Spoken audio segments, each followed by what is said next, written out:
ये जंगल जहाँ से मैं गुजर रहा हूँ कभी ताहद नजर आलिशान आरामगाहों में फैला हुआ था, लेकिन आहिस्ता आहिस्ता वक्त अपनी कुदरती शाखों और दरख्तों को हुक्म देता गया कि वो इसे अपनी सरपरस्ती में शामिल कर ले। नतीजा आपके सामने है। बहरहाल आज की वीडियो में बहुत दिलचस्प चीजें हैं, आप साथ जुड़े रहिएगा।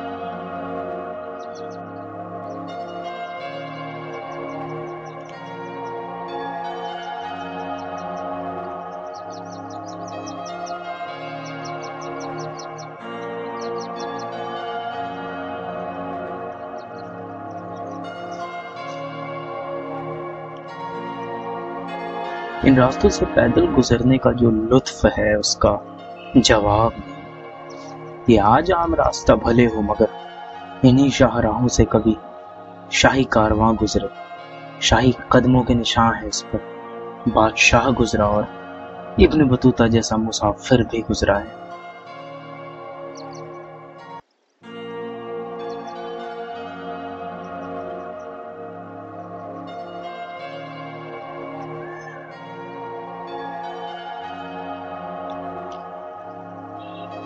तो आज ये कारवां जमाली कमाली मस्जिद के दर पे मत्था टेक कर आगे बढ़ाया है 13वीं सदी के एक ऐसे सुल्तान के कदमों पर, जिसने अपनी काबिलियत, अपने जज्बे और अपनी किस्मत से हिंदुस्तान के शक्ल सूरत और सीरत को एक नई पहचान दिलाई।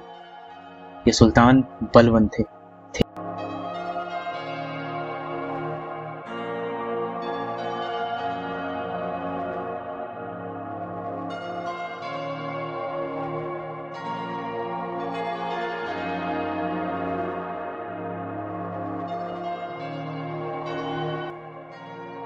तो इस कहानी की शुरुआत होती है उज़्बेक बुखारा के एक बाजार से। किसी वक्त एक बच्चे को, जो बहुत ही शक्ल सूरत से मामूली और नारसाई सा मालूम होता था, एक दरवेश ने बहुत तंज लहजे में पुकारा। अबे तुर्कक। बच्चा हाजिर जवाबी में आगे आता है, दरवेश को सलाम करता है और हुक्म देता है। दरवेश ने कहा कि मैंने तुझसे इतने तेज अल्फाज में बात की, मगर फिर भी तेरा लहजा इतना शीरीन रहा। लड़का मुस्कुरा के बोला, मेरे पास देने को यही था। दरवेश झूम उठा और अपने हाथ उठाकर बोला, जा, मैंने तुझे हिंद की सल्तनत अता की। लड़के ने अपने हाथ ऊपर की और फकीर की सौगात को आमीन कह के तस्लीम कर दिया। यही लड़का आगे चलकर अल हिंद का सुल्तान बना और सुल्तान बलवन कहलाया। गालिब कह गए ना, हाँ भला कर, तेरा भला होगा। और दरवेश की सजा क्या है?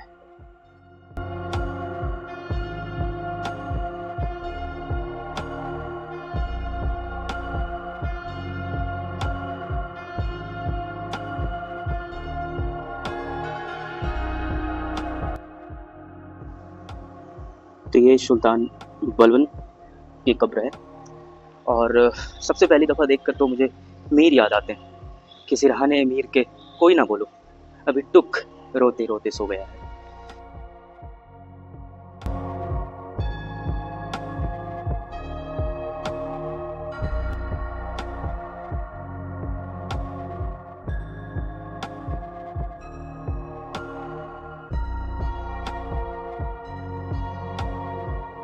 हिंदुस्तान में जब सुल्तान अल्तमश ने हुकूमत संभाली तो हुक्म दिया कि उन्हें कुछ गुलामों की ज़रूरत है। तो फिर क्या था, मध्य एशिया के इलाके से उनके अफसरों ने 100 गुलाम मंगवाए।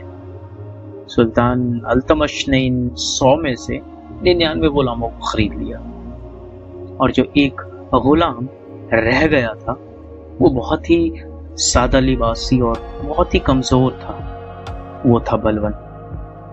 अब ये खुद सुल्तान के आगे आते हैं और अर्ज करते हैं, खुदावंद, आपने इन गुलामों को किनके वास्ते खरीदा है? तो सुल्तान ने फरमाया कि इन्हें मैंने अपने वास्ते खरीदा है।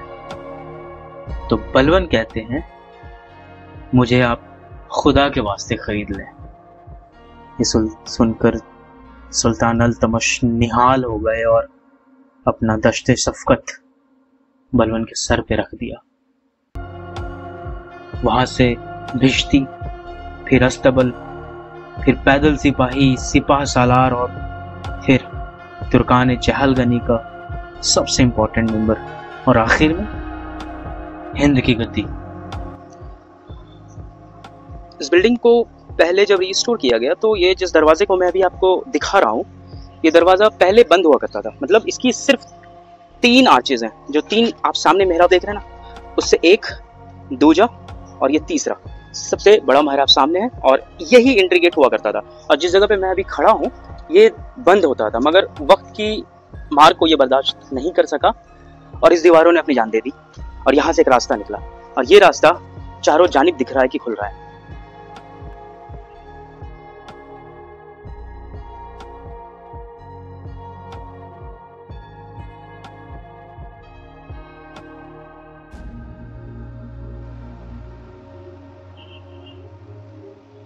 जब हिंदुस्तान में इंडो इस्लामिक आर्किटेक्चर आई तो पहला वजूद जिसको हम ट्रू आर्च की कहते हैं वो यहीं से दिखाई पड़ती है। मसलन ये कि इससे पहले जो भी इमारतें बनाई गई थी उसमें ये जो आर्चेस आप देख रहे हैं ना, ये आर्चेस दिखती थी मगर वो ट्रू आर्च नहीं होती थी, जिसको जियोमेट्रिकली हम करेक्ट कह सकते हैं। तो ये चीजें तब नहीं दिखती थी, लेकिन बाद के दौर में जब हुकूमतें बदलती चली गई और उसके साथ जो नॉलेज है आर्किटेक्चर की वो ज्यादा से ज्यादा बढ़ता चला गया, तो उस नॉलेज ने हमें ये ट्रू आर्च दिया। अब इसके कंसेप्ट को समझाता हूँ। इसका कंसेप्ट दरअसल यूं है कि पहले जो आर्चेस बनाए गए थे वो ज्यादातर आपको कुव्वतुल इस्लाम मॉस्क में दिखेंगे।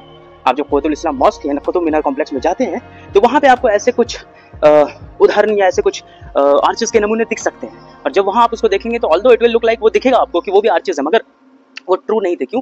क्योंकि वो ट्रेबेट स्ट्रक्चर में बनाई जाती थी और उसका खैर उसके स्ट्रक्चर को मैं अभी जैसा स्क्रीन पे देख रहे हैं उसको लिंटल के साथ हॉरिजॉन्टली प्लेस किया जाता था ताकि वो ऊपर की भार को बर्दाश्त कर सके, मगर फिर भी उसकी जो साइज होती थी उस स्ट्रक्चर की, उस इमारत की, उतनी ज्यादा नहीं हो पाती थी। अगर मैं आपको ट्रेबेट आर्किटेक्चर का कुछ एग्जांपल दूं तो सामने जैसे आप देख रहे हैं वो जो दरवाजा, इसी दरवाजे से मिलता जुलता एक स्ट्रक्चर बनाया जाता था, मगर जब डोम बनाने की जरूरत पड़ी और वो भी बहुत बड़े साइज की, तब उसके लिए ये स्ट्रक्चर काफी नहीं था।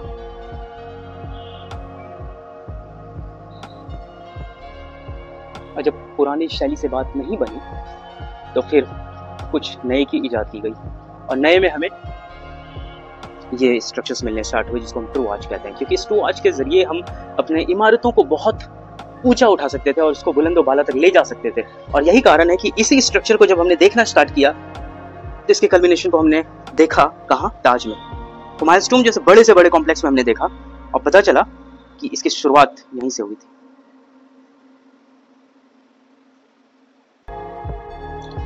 इन पत्थरों को देखकर धोखा मत खाइएगा, ये पत्थर हमेशा से ऐसे नहीं थे। जब इन पत्थरों की बुनियाद डाली गई थी तो इसके बाद इसमें प्लास्टर्स किए गए थे और उसके ऊपर रेड सैंडस्टोन लगाए गए थे। इसकी एक झलक मैं आपको यहाँ दिखाता हूँ। जैसे कि आप वो देख पा रहे हैं, जैसे आज के ज़माने में हम जैसे सीमेंट के ऊपर प्लास्टर करते हैं और उसके बाद धीरे से उसमें कुछ पेंटिंग से जो भी कराना चाहते हैं, तो ये उसकी स्ट्रक्चर, ये मिसाल है कि पहले ये स्ट्रक्चर ऐसा दिखता था बीच अंदर से और उसके बाद धीरे धीरे धीरे धीरे इसको बाहर से सजोया गया। और जैसा कि एक स्ट्रक्चर देख सकते हैं कलश, ये कलश भी यहीं पर है और कलश के बारे में मैंने पिछले वीडियोस में आपको बताया था, आप अगर चाहे तो वहाँ देख सकते हैं। कलश वैसे ऑस्पिशियस सिंबल है, ये मैंने पहले भी बोला था, ये किसी धर्म विशेष से जुड़ा हुआ नहीं है, ये रीजन से जुड़ा हुआ सिंबल है। इसके कारण इसको इंडो इस्लामिक आर्किटेक्चर का एक बहुत ही इंपॉर्टेंट हिस्सा मान लिया गया था। इस सूरत ज़ाहिर के नक्शे को मिटा पहले, फिर देख तुझे मुझ में क्या क्या नजर आता है। खुद इब्ने बतूता भी इनकी रौनकों से खुद को अलग नहीं रख सके थे। वो फरमाते हैं कि इस जगह को पहले दारुल अमन के नाम से जाना जाता था और जो कोई भी कर्जदार एक मर्तबा, बस एक मर्तबा अपनी हाजिरी यहाँ लगा जाता, वो कर्ज अदायगी से छुटकारा पा जाता था। या फिर अगर कोई कातिल कत्ल के बाद यहाँ इस दारुल अमन में आ जाता तो ना सिर्फ उसे बल्कि जिस मजलूम के साथ ये वाकया वाज़े हुआ है उन दोनों को बिठाकर एक रजामंदी पे लाया जाता और फैसला किया जाता। आज उसी दारुल अमन में सुल्तान चुपचाप दफन है, मानो जैसे कोई संत समाधि लिए हुए हैं।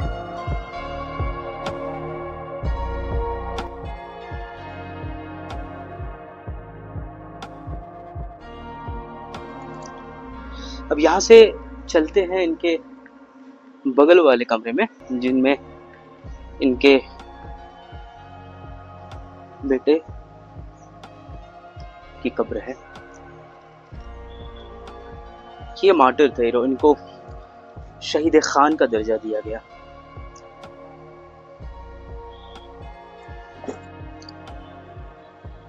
ये जो ग्रेव आप देख रहे हैं ना, ये दरअसल पहले ऐसी नहीं थी। इसको अभी फिलहाल हाल में ही एएसआई ने रिस्टोर किया है, और सबसे अच्छी चीज़ यही है कि इसकी जो खूबसूरती है वो नायाबी फिर से इसमें दुरुस्त हुई है। और ये जो आप देख रहे हैं ये कुरान की आयतें हैं, जिसको इसमें हूबहू ऐसा ही छोड़ दिया गया है जैसा उस वक्त किया गया था।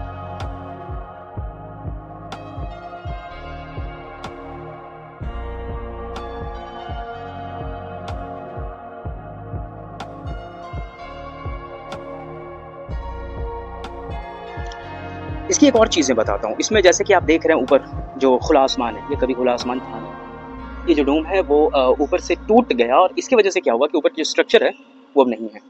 और दरअसल मैंने आपको बताया था कि जो कारीगर थे वो इन चीज़ों को सीख रहे थे कि बड़े स्ट्रक्चर्स में डोम को ऊपर कैसे बनाया जाए, और ताकि इसकी जो मजबूती है वो ताउम्र दिख सके। मगर चूंकि वो शुरुआत ही थी तो नाकामयाब रहे उसमें, और इसका अंजाम ये हुआ कि आज सुल्तान की जो कब्र है उसके ऊपर की जो डोम है वो नहीं है। कहते हैं गुजरता वक्त अपने वक्त की एक निशानी छोड़ जाता है। उसी एक निशानी को भी मैं आपको दिखाता हूँ कि ये जब इमारत उस समय रही होगी तो इसकी जो भव्यता है, जिस आलिशान से ये इमारत अपने बुनियाद से लेके अर्श तक खड़ी होगी, सोचा नहीं जा सकता है कि कितनी विशाल लगती होगी। इब्न बतूता ने भी कहा था कि जब वो यहाँ आए थे।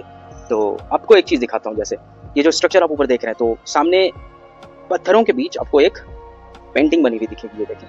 और इसी पेंटिंग में ऊपर आपको एक ब्लू टाइल दिखेगा।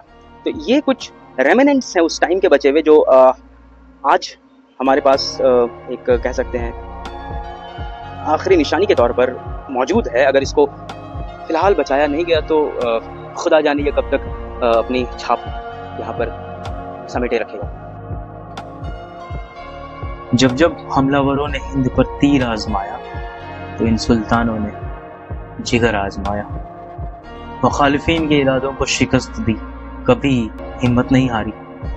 सुल्तान बलवन का सबसे चहीता और सबसे बड़ा बेटा मंगोलों को थामने के लिए अपना सर कुर्बान कर गया। आमिर खुसरो भी उनके साथ वहीं जंग में थे। उन्होंने वापस आकर इस जानशीं जंगजू के हौसले और हिम्मत का इस कदर बखान किया कि जैसे एक दफा तो रुक गई गर्दिशे माहो साल भी।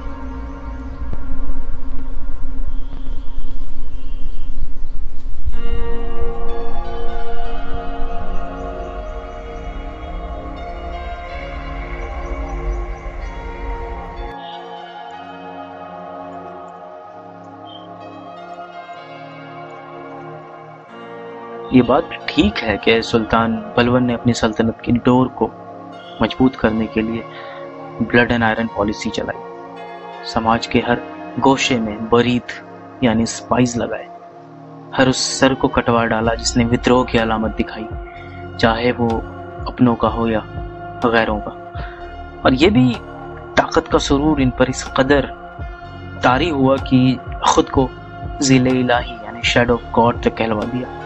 दरबार में सजदे करवाए, कदम बोशी करवाई। मगर हुकूमत हर दौर में सर पर एक अलग ही साफा पहनना पसंद करती है। शायद इस दौर की जरूरत यही थी।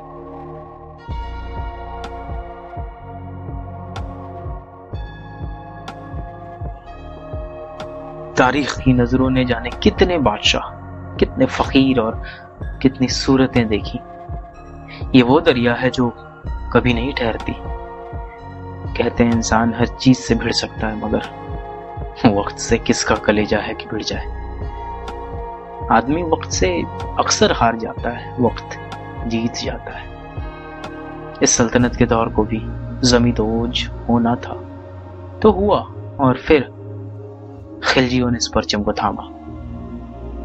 ये दरो दीवार इनके आने और आकर चले जाने की गवाही देते हैं। मीर कह गए हैं, चश्म हो तो आईना खाना है दहर, मुंह नजर आता है दीवारों के बीच।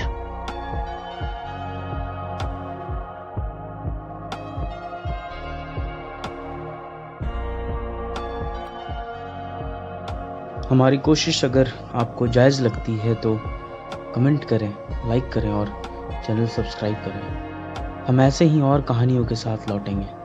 शुक्रिया।